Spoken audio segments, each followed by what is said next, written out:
आज हम बात करेंगे ज़रा कश्मीर की, क्योंकि जाहिर है कि अगर हम कश्मीर की बात ना करें तो ये तो पॉसिबल है नहीं, क्योंकि 70 साल से ऊपर हो गए हैं। लेकिन ये प्रॉब्लम उधर का उधर ही है, जिसकी वजह से भारत और पाकिस्तान दोनों के दरमियान एक टेंशन बनी रहती है, और वजह इसके कि हम किसी अच्छे पड़ोसी की तरह रह सकें वो पॉसिबल नहीं हो पा रहा, सिर्फ और सिर्फ इसी वजह से कि कश्मीर का जो इशू है उसको हम लोग सॉल्व करने में अभी तक नाकाम रहे हैं, दोनों साइड से, पाकिस्तान की साइड से भी और इंडिया की साइड से भी। दोनों लोग जो हैं वो अभी तक इसका ना कोई हल निकाल सके हैं और ना ही कोई ऐसी बात हो सकी है जिससे ये टेंशन जो है कम से कम हो सके। इस पे आज हम बात करेंगे। सबसे पहले हमारे साथ जो मेहमान है मैं उनका तारुफ करवा दूं। तो सबसे पहले मैं, क्योंकि याना हमारी मेहमान है, मैं याना आपकी तरफ चलती हूँ। आपको क्या लगता है याना कि क्या ये प्रॉब्लम कैसे सॉल्व हो सकता है? क्या कश्मीर में जो हम सुन रहे हैं, देख रहे हैं, लॉकडाउन चल रहा है बहुत अरसे से, उस बारे में आप क्या बताएं? देखिए, कुछ चीजें जरूरी होती हैं। ऐसे नहीं है कि हमारी गवर्नमेंट को बहुत मजा आ रहा है। जो अब जैसे कोलैटरल डैमेजेस होती हैं, जैसे मिलिटेंट्स के इनकाउंटर में इनोसेंट लोगों के घर बर्बाद होते हैं, ऐसे नहीं है कि हमारी गवर्नमेंट ये सब देख नहीं रही है। ऐसे नहीं है कि जो इंटरनेट शट डाउन होते हैं वो हमें सताने के लिए या ओप्रेस करने के लिए किए जा रहे हैं, ऐसा कुछ नहीं है। आपको अगर पता होगा, जब एनकाउंटर होता है और यूजुअली अब जैसे जितने भी एनकाउंटर हुए हैं उसमें से 90% तो सारे इन्फिल्ट्रेटर्स हैं जो आपके यहाँ से आए हैं, ट्रेनिंग लेके, जो भी लेकर, और हमारे यूथ को रेडिकलाइज करने के लिए, बजाय इसके कि उन्हें ये बोले कि आप हमारी उम्मा का हिस्सा हैं, आप लाइफ में आगे बढ़िए, शोहरत कमाइए, आप पेन्स उठाइए, बजाय इसके उन्हें कहा जाता है कि आप गन्स उठाइए। तो जो ये इन्फिल्ट्रेशंस होती हैं, इन्हें रोकने के लिए जो एनकाउंटर्स होते हैं उसमें इनोसेंट लोगों के घर बर्बाद होते हैं। ऐसे नहीं है कि गवर्नमेंट को इसका पता नहीं है, ऐसे नहीं है। लेकिन ये अगर आप सचमुच चाहते हैं कि ये रुक जाए तो आपको इन्फिल्ट्रेशंस अपनी तरफ से रोकने की जरूरत है। ये नहीं कि आप हमेशा आप जो एक्सक्यूजेस देते रहते हो कि हमारे यहाँ तो कोई टेररिस्ट ही नहीं है। हर कोई जानता है कि आजाद कश्मीर में टेरर ट्रेनिंग कैंप्स है और वहीं से वो इन्फिल्ट्रेट होते रहते हैं, हर कोई जानता है। और हर कोई जानता है कि आप ये जो रोना रोते रहते हैं अगेंस्ट इंडिया, जो इंडिया का इमेज ग्लोबली आप खराब करते रहते हैं, इस तरह के काम करके आप हमारे यूथ को बहकाते रहते हैं हमारी कंट्री के अगेंस्ट, और हमारा यूथ इस तरह से अपना मुस्तकबिल खोते जा रहा है, हमारा जनरेशन खत्म होते जा रहा है इस कॉन्फ्लिक्ट को लेकर।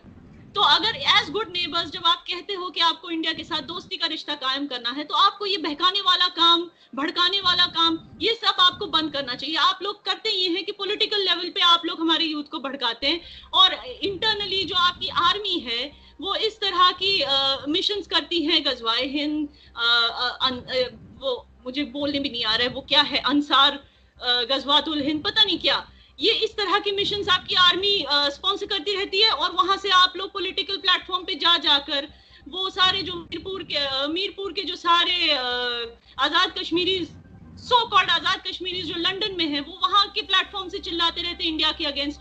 आप एक तरफ से कहते हो कि we should be peaceful as neighbours, हमारे बीच दोस्ती का, हमारे दरमियान दोस्ती का रिश्ता होना चाहिए। तो जब आप किसी के अगेंस्ट इतना बात करेंगे ऑन अ ग्लोबल लेवल, और वो भी 90% तो आप झूठ ही बोलते हैं, ये तो मतलब कैसे कोई आईसिस की फोटो लेकर जिनीवा कन्वेंशन में जाके आपकी जो एक्स फॉरेन मिनिस्ट्री या स्पोक्स पर्सन जो भी थी, वो जाकर आईसिस की फोटो लेकर कहती है सब कश्मीर में हो रहा है। तो इस तरह का आप प्रोपेगेंडा ना करें। हम इट्स अ गुड थिंग कि आपको मुसलमानों का दर्द है, जो मुसलमान जिनके घर बर्बाद हो रहे हैं एनकाउंटर्स में, जो हमारे स्टूडेंट्स ठीक से पढ़ाई नहीं कर पा रहे हैं इंटरनेट बंद होने की वजह से, ये ठीक बात है। लेकिन जिस तरह से आप उन्हीं यूथ को भड़काते रहते हैं उन्हीं की कंट्री के अगेंस्ट, तो फिर आप कैसे कह सकते हैं कि आप अच्छे नेबर्स बनना चाहते हैं इंडिया के? तो कॉन्फ्लिक्ट आपके हाथ में, आपकी तरफ से, जब कॉन्फ्लिक्ट आपकी तरफ से खत्म होगा तब फिर ये कॉन्फ्लिक्ट खत्म होगा। आई थिंक ये सब it is in your hand. जिस कश्मीर में आप बैठ के अभी बात कर रही हैं, मुझे ये खबर है कि पिछले 24 घंटों में हमारे 9 बेटे वहाँ पे फिर शहीद कर दिए गए हुए हैं। आप ये बताएं कि ये मसला 30 साल से चला आ रहा है। अगर हिंदुस्तान की आर्मी पिछले 30 साल वहाँ पे अमन नहीं ला सकी, तो हिंदुस्तान को ये चाहिए कि अब भी इस होश के नाखल लें, और ये कश्मीरियों की आज़ादी को कोई नहीं रोक सकता। मैं ये फ़ख्र से कहता हूँ कि आप कश्मीर की बेटी हैं। जब कश्मीर आज़ाद होगा तो आपका भी वही राइट होगा जो एक मुसलमान का होगा, और आपका भी वही राइट होगा जो एक सिख का होगा, और ये कश्मीर सिर्फ कश्मीरियों का है। अगर कश्मीर की तारीख में चली जाए तो कश्मीर एक इंडिपेंडेंट स्टेट तब था जब मेरे ख्याल में हिंदुस्तान पे बार बार आके इन्वेशन होती रही, हिंदुस्तान फतह होता रहा, मगर पहले ये जो कश्मीर है ये कश्मीरी पंडित रूल कर रहे थे। फिर उसके बाद 1300 शुरू के लगभग में कश्मीरी पंडित कन्वर्ट हुए इस्लाम में, और इस्लाम जब मैं कह रहा हूँ कि मुसलमान 1320 से लेकर ये एक इंडिपेंडेंट स्टेट रूल करते रहे, और आके जब 1822 में जब ये रंजीत सिंह ने कब्जा किया, जिसके बाद ये थोड़ा सा कश्मीर का स्टेटस चेंज हुआ, जिसके बाद गुलाब सिंह ने इसे खरीदा और तब से जाके बिगड़ा। मैं आपको ये दावत देता हूँ कि आप इंग्लैंड आए, वहाँ पे आपको कश्मीरी, आपके जो बहन भाई आपके बड़े हैं वो आपको वेलकम कहेंगे, और आप अपनी आंखों से आके देखें।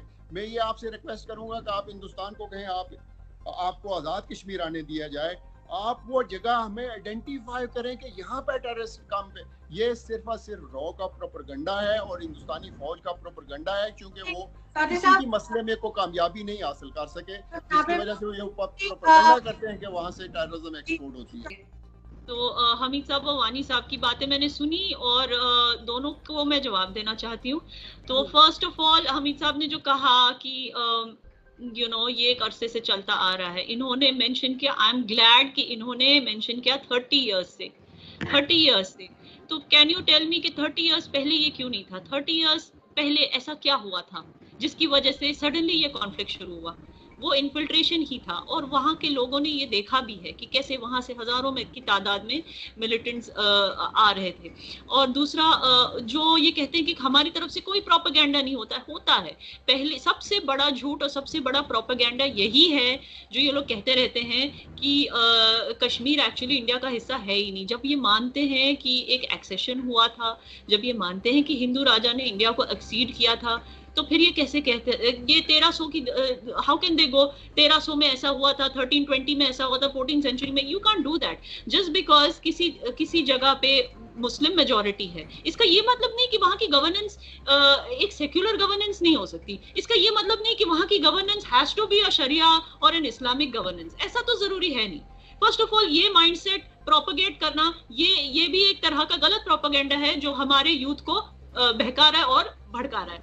दूसरी सबसे बड़ा झूठ जो है वो ये है कि इनको लगता है कि जो रेफरेंडम की बात करते हैं, चलिए वैसे मैं रेफरेंडम के खिलाफ हूँ क्योंकि I am very proud to be an Indian citizen, and अगर आजाद हो जाता है कश्मीर तो मुझे पता है कि मेरे कश्मीर के ऊपर कितना डेंजर आ सकता है। क्या आज जिस तरह से गिलगिट बाल्टिस्तानी तड़प रहे हैं इंडिया का हिस्सा बनने, कल हमारे कश्मीरी भी उसी हालत में होंगे कि या हमें फिर से अपना लो क्योंकि वी आर इन डेंजर, क्योंकि पाकिस्तान ने हमारा जीना हराम कर दिया, उस तरफ से चीन ने हमारा जीना हराम कर दिया, हमें फिर से अपना बना लो। तो मुझे पता, मुझ में वो फोरसाइट है, मुझे पता है कि in the best interest of Kashmir should remain with India, ये मुझे पता है। कुछ लोग शायद उनका फोरसाइट इतना आगे नहीं है, कुछ लोग उस चीज पे स्टक है कि हमें प्रॉमिस की गई थी रेफरेंडम क्यों नहीं। अच्छा, रेफरेंडम की बात करते हैं। जिनको ऐसे लगता है कि रेफरेंडम मिलनी चाहिए वो बार बार बात करते हैं यूनाइटेड नेशंस मैंडेट की, ठीक है? तो यूनाइटेड नेशंस मैंडेट जो क्लियर कट है उसमें 3 स्टेप्स दिए गए हैं, जिसमें से 3rd स्टेप पे आता है रेफरेंडम। 2nd स्टेप पे आता है पहले इंडिया को अपनी जो आर्मी है उसको वहां से हटानी है। 1st स्टेप पे आता है कि पहले पाकिस्तान को एलओसी से अपनी आर्मी हटानी है। जब पाकिस्तान 1st स्टेप करने को तैयार नहीं है, राजी नहीं है, तो ये सीधा 3rd स्टेप पे क्यों आने की बात करते हैं कि रेफरेंडम कहां से होगा? पहले अगर आप सचमुच चाहते हैं कि हमें रेफरेंडम मिले तो पहले अपनी आर्मी हटाइए एलओसी से। जब आपकी आर्मी हटेगी फिर इंडिया अपनी आर्मी हटाने की सोचेगी, फिर जब इंडिया अपनी आर्मी हटाएगी फिर होगा रेफरेंडम। यूनाइटेड नेशंस का मैंडेट भी यही कहता है। तो जब आप इस बात को क्लियरली नहीं बताते तो मैं क्यों नहीं कह सकती कि आप हमारे खिलाफ, इंडिया के खिलाफ, इंडिया की गवर्नमेंट के खिलाफ प्रोपेगेंडा कर रहे हैं? आप कैसे ये डिनाई कर सकते हैं जब आप क्लियरली जो सच्चाई, जो सच्ची बात है वो आप लोगों तक नहीं पहुंचा रहे? जो आपके पास एक प्लेटफॉर्म है, लोग आपकी बातें सुनते हैं, तो आप सही चीजें बात कीजिए, जो सही है, सच्ची बात कीजिए। सॉरी, अल्ताफ वानी की बात का भी मैं जवाब देना चाहती हूँ। वो कह रहे थे, वो इनका जो शाह फैसल का एग्जाम्पल दे रहे थे। Shah Faisal Indian administrative services में उन्होंने टॉप किया, इंडिया ने उन्हें सहरा। अगर यहाँ पे मुसलमानों के खिलाफ कोई इस तरह की प्रॉब्लम्स होती कि मुसलमानों को राइट्स नहीं दिए जा रहे या ऐसे, तो इंडियन गवर्नमेंट खुले दिल से उन्हें ना इंडियन एडमिनिस्ट्रेटिव सर्विस ज्वाइन करने देती, ना एग्जाम देने देती, लेकिन उनको वो सारे हक मिले जो एक हिंदू आईएएस ऑफिसर को मिले। अब वो उनकी पॉलिटिकल एम्बिशन थी, जो उन्होंने अच्छा खासा जॉब छोड़ दिया, उनकी पॉलिटिकल एम्बिशन थी, उनकी पॉलिटिकल एम्बिशन थी कि वो कश्मीर में जाके उनको जॉब छोड़ के उनको एक पॉलिटिकल ओहदा पाना था। उस ओहदे के लिए उन्होंने इस झूठ का साथ देना शुरू कर दिया। उन्होंने इस तरह बताना शुरू कर दिया कि कश्मीर में कोई नेशनलिस्ट है ही नहीं, हर कोई आजादी चाहता है, क्योंकि वो एक पॉलिटिकल एजेंडा था उनका, वो उनकी पॉलिटिकल एम्बिशन थी, जिसकी वजह से उन्होंने उस कंट्री को ठुकरा दिया जिसने उनको राइट्स दिए, उनको सक्सेस दिया, उनको एक ओहदे पे, एक पैमाने पे पहुंचाया। उस कंट्री को उन्होंने धोखा दिया। For me Shah Faisal is just a धोखेबाज, he is a traitor. He is, for me Shah Faisal is not what do you say, an inspirational Kashmiri youth। मैं उनको इंस्पिरेशनल कश्मीरी यूथ नहीं बोलती, मेरे लिए तो इंस्पिरेशनल कश्मीरी होते हैं जैसे इम्तियाज हुसैन साहब, जैसे इस तरह के लोग हैं। बट ये शाह फैसल को मैं नहीं कहूंगी। जैसे शाह फैसल की जगह को किसने ली? शाहिद चौधरी ने। He is inspirational Kashmiri, not Shah Faisal. आप शाह फैसल का नाम क्यों, आप उनका एग्जाम्पल क्यों दे रहे हैं? आप शाहिद चौधरी का एग्जाम्पल क्यों नहीं दे रहे?